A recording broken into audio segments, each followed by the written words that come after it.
بسم اللہ الرحمن الرحیم۔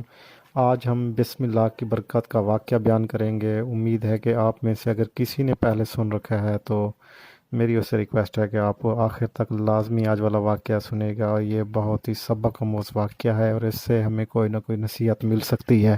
اگر آپ نے پہلے بھی سنا ہوا ہے تو آپ کو ایک بار دوبارہ اس کو سن لینا چاہیے۔ تو بغیر ٹائم ضائع کے ہم شروع کرتے ہیں کہ واقعے کی طرف جاتے ہیں کہ بسم اللہ کی برکت کا واقعہ۔ کہا جاتا ہے کہ کسی علاقے میں قحط سالی پیدا ہو گئی۔ اس قحط سالی کی لپیٹ میں نہ صرف انسان بلکہ چرند پرند سب شکار ہو گئے۔ مویشی مالکان بے حد پریشان تھے۔ اس دوران مسجد کے مولوی صاحب نے جمعہ کے خطبہ میں نہایت یقین کے ساتھ یہ بات کی کہ اللہ کا نام لے کر جو کام شروع کیا جائے، یعنی کہ بسم اللہ پڑھ کر جو بھی کام شروع کیا جائے وہ پورا ہو جاتا ہے۔ تو بسم اللہ پڑھ کر دریا کو حکم دیا جائے تو وہ بھی نافرمانی نہیں کرتا۔ خطبہ سننے والوں میں ایک چراوا بھی موجود تھا۔ مولوی کی یہ بات اس کے دل میں اتر گئی اور اس بات پر اس کا یقین کامل ہو گیا۔ اس نے واپس آ کر اپنی بکریاں کھولی اور سیدھا دریا پر چلا گیا اور اونچی آواز سے بسم اللہ الرحمن الرحیم پڑھا اور دریا کو کہا کہ وہ اپنی بکریاں چرانے کے لیے دریا کے دوسرے کنارے جانا چاہتا ہے۔ دریا کے دوسرے کنارے جانا چاہتا ہے یہ کہہ کر اس نے جناب بکریوں کو بھی دریا میں اتار لیا اور خود بھی، اور دریا اس نے پار کر لیا۔ دوسری طرف کا علاقہ گھاس سے بھرا ہوا تھا اور درختوں کے پتے بھی بے شمار تھے، کیونکہ ادھر کوئی جانے کا کوئی راستہ نہیں تھا، تو ہر چیز وہاں پہ فراوانی میں موجود تھی۔ تو اس نے جناب اس کو تو رسائی مل گئی وہاں تک۔ اس نے اپنی بکریوں کو خوب چرایا وہاں پہ۔ اس کی بکریوں نے پیٹ بھر کے اپنا جو ہے نا انہوں نے یعنی کہ اپنا پیٹ بھر لیا گھاس پھوس سے۔ تو اس کے بعد وہ واپس آ گیا معمول کے مطابق، اور وہ ڈیلی وہی کام کرتا، جاتا ادھر بسم اللہ پڑھتا اور دریا کو حکم دیتا کہ میں نے پار جانا ہے، تو بسم اللہ پڑھ کے خود بھی اور اپنی بکریوں کو بھی جو ہے نا دریا میں اتار دیتا اور وہ دریا کراس کر کے چلا جاتا۔ اور اس نے اپنا معمول کا کام روز کا یہ کام بنا رکھا تھا۔ اس کی بکریاں دن بدن موٹی ہوتی جا رہی تھی۔ باقی علاقے میں تو قحط سالی تھی، ہر کسی کا ویسے بھوک سے برا حال تھا، اور مولوی اس کے چراوے کی بکریاں جو ہے نا دن بدن ان کا وزن بھی بڑھتا جا رہا تھا۔ لوگ دیکھ کے پریشان تھے کہ بھئی یہ کیا ماجرا ہے کہ لوگوں کی بکریاں جانور جو ہیں ان کا تو کوئی حال نہیں ہے بھوک سے، اور اس چراوے کی بکریاں تو دن بدن موٹی ہوتی جا رہی ہیں، وزن بھی ڈبل ہوتا جا رہا ہے ان کا، ماجرا کیا ہے؟ تو وہ انہوں نے جناب جا کے ایک دن چراوے سے پوچھا کہ جی کیا ماجرا ہے، ہمیں تو اپنے جانوروں کو کھلانے کے لیے ہمارے پاس کچھ بھی نہیں ہے، آپ کی بکریاں تو دن بدن جو ہے نا وزن بڑھاتی جا رہی ہیں، ماشاءاللہ صحت مند اور کافی ہیلدی ہو چکی ہیں، تو معاملہ کیا ہے؟ اس نے کہا کہ بھئی مجھے مولوی صاحب نے اس دن جو جمعہ پڑھایا ہے اس نے مولوی کو دعائیں دینا شروع کر دیں کہ بھئی اس نے تو بڑا وہ قیمتی نسخہ مجھے بتایا، میں تو ڈیلی جاتا ہوں بسم اللہ پڑھ کر دریا پہ جو ہے نا دریا کو حکم دیتا ہوں اور میں پار چلا جاتا ہوں، وہاں بکریاں چراتا ہوں، اس کے بعد میں واپس آ جاتا ہوں، میرا تو معمول بن چکا ہے یہ ڈیلی کا، ایسے ہی کرتا ہوں،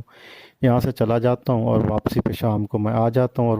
بکریاں چھوڑ کے آ جاتا ہوں ادھر، پھر شام کو جاتا ہوں میں بکریاں لے کے دریا سے واپس آ جاتا ہوں گھر میں، اور میرا یہی ڈیلی کی روٹین ہے، میں ڈیلی یہی کام کر رہا ہوں۔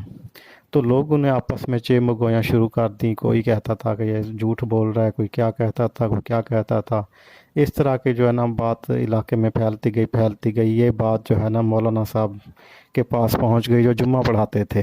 اس کے پاس جب بات پہنچی تو اس نے کہا یار یہ کیسے ہو سکتا ہے؟ اس نے جی پیغام بھجوایا چراوے کو کہ جی چراوا کو پیغام بھجوایا کہ مجھے آپ نے ملنا ہے۔ چراوا اس کے پاس گیا، اس کو ملا، اس کو سارا واقعہ اس نے بتایا کہ جی میں ایسے کرتا ہوں، میں تو بہت بڑا آپ کا فین ہوں، آپ نے مجھے ایسا ہی نسخہ بتا دیا ہے کہ جس سے اب میرے جانور بھی ماشاءاللہ کافی صحت مند ہیں، اور اس قحط سالی کے دور میں میری پریشانی ختم ہے، اور میرے جانور اب بڑے ہی صحت مند ہیں اور دودھ بھی اچھا دیتے ہیں۔ تو مولوی صاحب یہ سن کے بڑا پریشان کہ یار یہ کیا ماجرا ہے، یہ کیا بات کر رہا تھا؟ اس نے کہا یار میں تو ڈیلی ہر جمعہ میں اس طرح کی باتیں کرتا ہوں، پڑھاتا ہوں، کہتا ہوں، تو اس کا مطلب یہ تو نہیں کہ آپ ایسے کرنے لگ گئے ہوں گے؟ اس نے کہا نہیں میں تو ایسے ہی کرتا ہوں۔ تو سب باقی لوگ بھی حیران، اور انہوں نے جناب مولوی صاحب کو جو ہے نا پمپ کرنا شروع کر دیا لوگوں نے۔ کہا مولوی صاحب جو ہے نا آپ کا نسخہ تو ماشاءاللہ چل گیا، آپ نے ایک چراوے کو آپ کی بات سنی ہے تو اتنا اثر ہے کہ وہ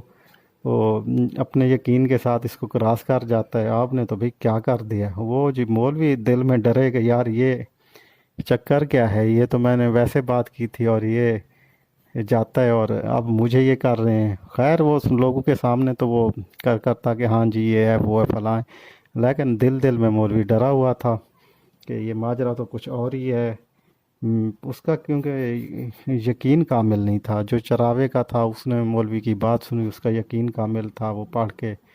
چلا جاتا تھا۔ مختصر کے لوگوں نے اس کو مولانا صاحب کو اٹھا لیا کندھے پہ اور نعرے لگاتے ہوئے اللہ اکبر کے نعرے لگاتے ہوئے دریا کے کنارے پہ لے گئے کہ جی مولانا صاحب آج آپ بسم اللہ پڑھ کے آپ جو ہے نا دریا کو کراس کریں گے، دریا کو پار کریں گے۔ تو مولانا صاحب پریشان، مولانا کہا ہے کہ اب بھائی میں نہیں اترتا تو لوگ کہیں گے کہ ہمیں یہ نصیحت دیتا ہے، ہمیں یہ کہتا ہے اور خود عمل نہیں کرتا، اور اگر میں پیچھے ہٹتا ہوں تو پھر بھی کام خراب ہے، اور اگر اترتا ہوں تو پتہ نہیں کہ اس پہ عمل ہوتا یا نہیں ہوتا، کیونکہ اس کا یقین نہیں تھا۔ تو اس نے کہا کہ چلے میں جاتا ہوں لیکن ایک کام کرتا ہوں۔ اس نے جی ایک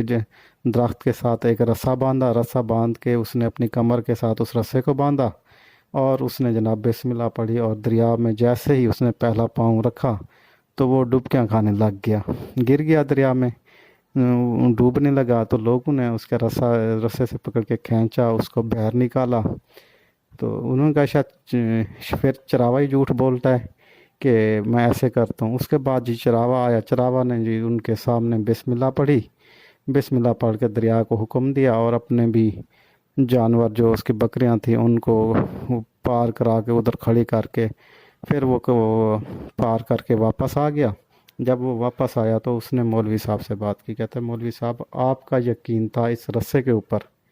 میرا تو یقین تھا آپ کے اوپر، آپ نے جو بات کی تھی میں پورے یقین کے ساتھ بسم اللہ پڑھ کے، میرا کیونکہ اللہ پہ یقین تھا اور جو آپ نے کہا ہے اسی پہ یقین تھا، میں پڑھ کے میں جو ہے نا پار کر جاتا تھا اور پار کر آتا تھا، لیکن آپ کا یقین تھا درخت پر، آپ کا یقین تھا اس رسے پر، کیونکہ آپ کا یقین نہیں تھا تو آپ نے رسا باندھا ہے نا، اگر آپ کا یقین ہوتا تو آپ بھی تو بسم اللہ پڑھ کے چلے جاتے۔ مین بات تو ہے یقین کی، جب آپ کا یقین ہی نہیں ہے تو پھر آپ نے ڈبکیاں ہی کھانی ہے۔ تو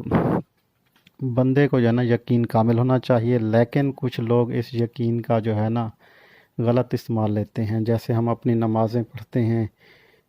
یقین کامل کے ساتھ پڑھیں تو انشاءاللہ ہماری نمازیں بھی قبول ہوں گی، دعائیں بھی قبول ہوں گی، لیکن لوگ غلط معنی اس طرح لیتے ہیں کہ کچھ لوگ، معذرت کے ساتھ میں کہوں گا کیونکہ میں پیروں کو بھی مانتا ہوں، درباروں کو بھی مانتا ہوں، میں ان چیزوں کے خلاف نہیں ہوں، کیونکہ لوگ جو درباروں پہ جاتے ہیں، پیروں کے پاس جاتے ہیں، جانا چاہیے، بجائے یہ کہ وہ سینما یا کسی بری جگہ پہ یا کسی بری محفل میں جانے سے وہ ولی اللہ کے پاس، اللہ کے جو نیک لوگ ہیں ان کے پاس آپ ضرور جائیں، ان کی محفلوں میں بیٹھیں، ان کی صحبت میں بیٹھیں۔ کچھ لوگ اس پہ تنقید کرتے ہیں، ہاں جو پازیٹیو تنقید ہے وہ ضرور کریں، ہم بھی کریں گے، جو نیگیٹو تنقید ہے وہ ہرگز نہ کریں۔ میں بھی کہوں گا کہ آپ ولی اللہ، جو اللہ کے ولی ہیں، جو اللہ کے نیک لوگ ہیں، ان کی محفلوں میں جائیں، ان کے